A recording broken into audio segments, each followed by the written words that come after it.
This is not a message for everyone. Not everyone can handle the idea that every bond of trust carries a hidden danger.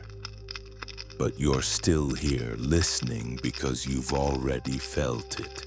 You sense that behind every friendly smile, behind every promise, there could be a knife.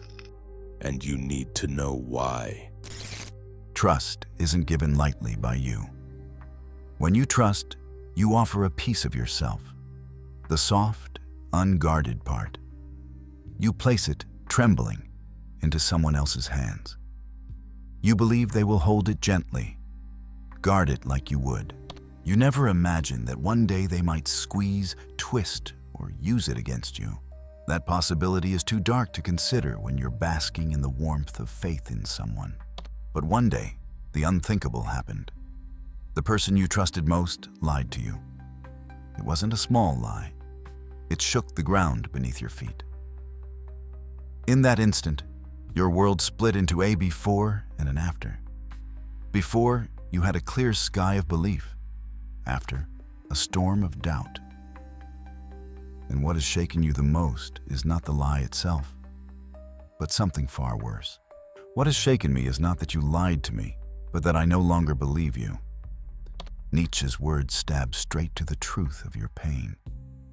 The lie hurt, yes, but what really died that day was your ability to ever trust them again. It's like a beautiful mirror shattered. You're left picking up the pieces, cutting your fingers on the shards of what used to be. At first, you feel shock. Disbelief washes over you. No, it can't be. They wouldn't. They couldn't do this. You search for any other explanation, a mistake or misunderstanding, because accepting that they lied means accepting that you were wrong about them, that you opened your chest and handed them a knife, and they used it without hesitation. Then the pain hits. A deep, soul-wrenching pain, unlike any physical wound. Betrayal is not just an emotional bruise, it's an amputation. A part of you is suddenly gone, the part that believed in them. You feel a phantom pain where that trust used to live. It aches in waves, day and night, reminding you of what you lost. You lie awake, replaying every moment, every conversation. Was it all a lie? How long was the knife poised at your back while you were unaware? Every memory is now tainted. The happy moments now feel like a setup. The kind words now sound hollow, echoing with hidden meaning. You question your own judgment. How could you not have seen this coming? Anger rises to shield you from the pain. At least anger is solid. It gives you something to hold on to. You are angry at them for what they did. Angry at the deceit, at the way the truth came out. But you're also angry at yourself. You berate yourself for being naive, for handing out trust as if it were harmless. You think, never again. I will never be made a fool like this again. This anger is a fire that burns away your illusions. The person you trusted becomes unrecognizable. Their image in your mind now charred and blackened by betrayal. You start recalling little signs you ignored, red flags you waved away because you trusted them. Hindsight now makes your kindness look like stupidity in your own eyes. It's a cruel trick of the mind. Now you see everything, and it disgusts you. In the aftermath, something in you shifts permanently. The world doesn't feel the same. People in general don't feel the same. You realize that if the person closest to you can betray you, anyone can. A cold wind blows through your psyche, whispering that no one is safe to trust. What else have people been lying about? You start to suspect that behind the polite facades and social niceties, everyone's hiding a potential knife. This is the birth of cynicism inside you. It's not pleasant, but it's self-defense. You start to question the motives behind every "how are you?" and every friendly gesture. You keep your guard up because you now know how easily a warm hand can conceal a blade. Trust, you think, is for the naive, for those who live sheltered in ignorance. You refuse to be that person ever again. Nietzsche spoke of herd morality, the comfortable lies and moral rules that society tells itself to keep everyone in line. The herd says, trust people, give second chances, don't be so bitter. But now you see that platitude for what it is. Herd morality wants you to stay vulnerable, to trust blindly like everyone else, to keep the social fabric intact. But where did herd morality get you? Bleeding from a wound you never deserved. You start to prefer the taste of bitter truth over sweet lies. It's a lonely diet. Most people around you shy away from this bitterness. They'll say you've become jaded, that you're too negative. Let them talk. You know what you know. Their world is still wrapped in cotton, while yours is wrapped in barbed wire. You can't go back to that innocent world, even if you tried. The loss of innocence. That's what this betrayal truly is. It's the death of the belief that trust is always beautiful. It's the death of the old you, the you who believed without proof, who loved without caution. Standing over the grave of that old self is painful. You might even mourn that person you used to be, the one who slept soundly in a soft bed of lies, unaware of the knife under the pillow. Now, in the dead of night, you find yourself truly alone with your thoughts. There's an isolation that comes with this new vision of the world. You've pulled back from people. You wear your skepticism like armor. In conversations, you nod and smile. But a part of you stays detached, watching, analyzing, never fully engaging. You become an expert at detecting bullshit. It's like you're on high alert all the time. With this constant vigilance comes exhaustion. It's tiring to never fully trust, to always wonder what someone really means or what they really want. You long for the simplicity of before, when a friend was just a friend and a lover was just a lover, not a potential traitor under a mask. But you catch yourself. That simplicity was a luxury you can no longer afford. The currency was your ignorance, and you're broke now. Sometimes you wonder if it might have been easier to stay in the dark, to not know, to keep believing the lie. There's a seductive thought. What if you could forget it happened, but that thought quickly sickens you? To erase the betrayal would be to erase the lesson. You'd have to betray yourself, pretend you never saw the knife. And you can't do that. Something inside you, call it pride, call it survival, refuses to let you unsee the truth. So you remain in this darkness, eyes painfully open. You navigate life differently now. It's as if you've grown a third eye, always watching for danger. You listen to what people say, and also to what they don't say. You keep your circle small, or maybe none at all, because trust now is reserved for the very few who earn it. Even then, you're ready to pull away at the first sign of a crack. This isolation is a double-edged sword. On one hand, it protects you.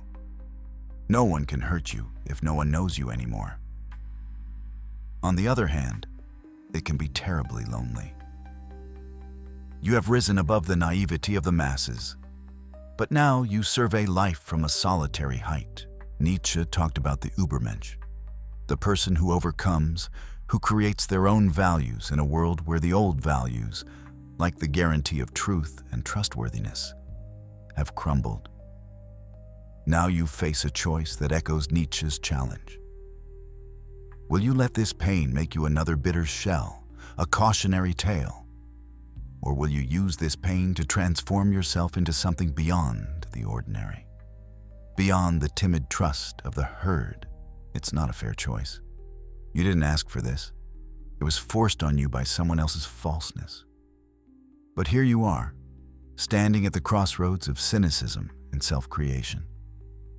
To one side, the path of resentment, eternal suspicion, a slow poison of the soul.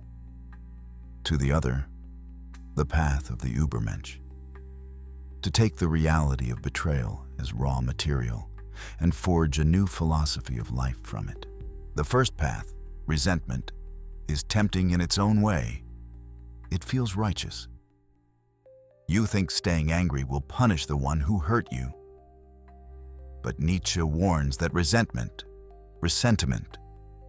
is the poison that the weak drown in. It's the way of the herd to secretly harbor hate because they feel powerless. You are not powerless, at least you don't have to be. The person who betrayed you hurt you, but now you have a power they can't touch, the power to see through the lies. The second path, the harder path, is to become something greater than you were. To take that shattered trust, all those shards of broken belief, and forge them into a weapon or a tool for yourself. The knife that was used to hurt you. You can leave it in your heart and let it kill you slowly. Or you can pull it out, hold it in your hand, and use it to carve out a new destiny. This is where Nietzsche's idea of self-overcoming comes in. Life threw betrayal at you to break you. Nietzsche would say, "Good. Now you have a chance to prove that you're stronger than fate." It's a harsh kind of encouragement, not a comforting lie. A part of you wants to rise up and say, "No, you will not destroy me. I will not become a pathetic, bitter casualty.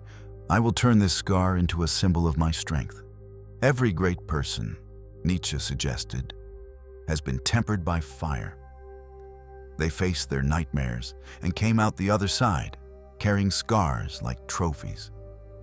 In your case, the nightmare was betrayal, and the scar is invisible but deep. You can let it fester, or you can let it heal into tough scar tissue. Tough enough that no knife will ever cut there again. You realize something as you reflect on all this. The fact that you feel betrayed so deeply means you were capable of deep trust and love. Otherwise, it wouldn't have cut you at all. There's a twisted honor in that. It means you had something pure, and it was abused. That purity was yours, and it doesn't have to die just because they betrayed it. You might guard it more fiercely now, yes, but you don't have to kill it. Cynicism and bitterness are seductive because they seem like armor, but they can also become cages. Nietzsche's Übermensch isn't about being cynical for its own sake. It's about transcending ordinary pain into extraordinary strength. So ask yourself, can you keep your ability to love alive and give it only to those who truly deserve it? Can you endure the pain of keeping your heart open a crack instead of slamming it shut? Maybe you can, maybe you can't. It's okay if right now you feel like you can never trust anyone again. That feeling might be necessary for a time while you heal. Nietzsche never said the path to growth was easy. In fact, he believed suffering was usually the price of admission to greatness. So don't rush it. Let the wound teach you everything it can. Slowly, you start to find a balance. You remain skeptical, yes, but you also begin to trust something again, yourself.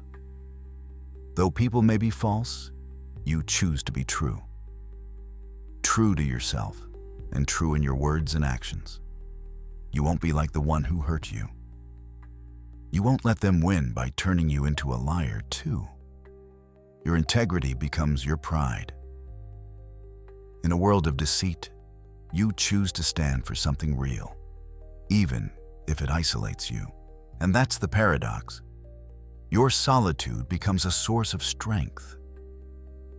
You learn to enjoy your own company like never before. You think deeply read, or observe the world with clear, unclouded eyes.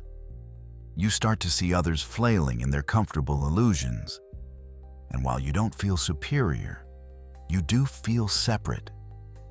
You've stepped out of the common parade. You're no longer dancing to the same tune of trust and betrayal that keeps others in an endless loop of drama. There's a quiet pride in this state. You carry the weight of what you know like a hidden badge of honor. No one else sees it, but you do. Your chaos was betrayal, and something new is starting to glimmer from it. It's not naive trust. It's not rosy optimism. It's something fiercer, something wiser. By now, you've changed in ways that are hard to describe. You might still smile, you might still play the social game when needed. But inside, you've become like an iron wolf among sheep. The herd no longer recognizes you as one of them. They sense something different about you, though they can't name it. Maybe it's the look in your eyes, a seriousness, a depth that wasn't there before. You've seen the abyss of human betrayal, and you didn't blink. What doesn't kill you makes you stronger. It's a cliché, but for you it's not abstract anymore. You felt it. When you were betrayed, a part of you died. But another part has been reborn, harder and sharper, stronger. If trust was a knife they turned against you, now you've become the knife. Not to harm others, but to cut through illusions. To defend the truth of your experience against a world that would rather you get over it and return to normal. You will not return to normal. That was a dream, and you woke up. In a way, you've left the old world where trust was simple and entered a new one where everything has edges. In this new world, you have the advantage. You have the advantage now, because now you see things and people as they are. You're harder to fool, harder to manipulate. The liars and users out there have to work a lot harder to get to you. This new awareness is a kind of power. It came at a cost, a piece of your heart. But it's power nonetheless. It's the power of being awake while others sleep. The flock moves blindly, trusting the shepherd and the safety of numbers, until one of them is taken and the rest scatter in terror. But you've already faced the wolf in the dark.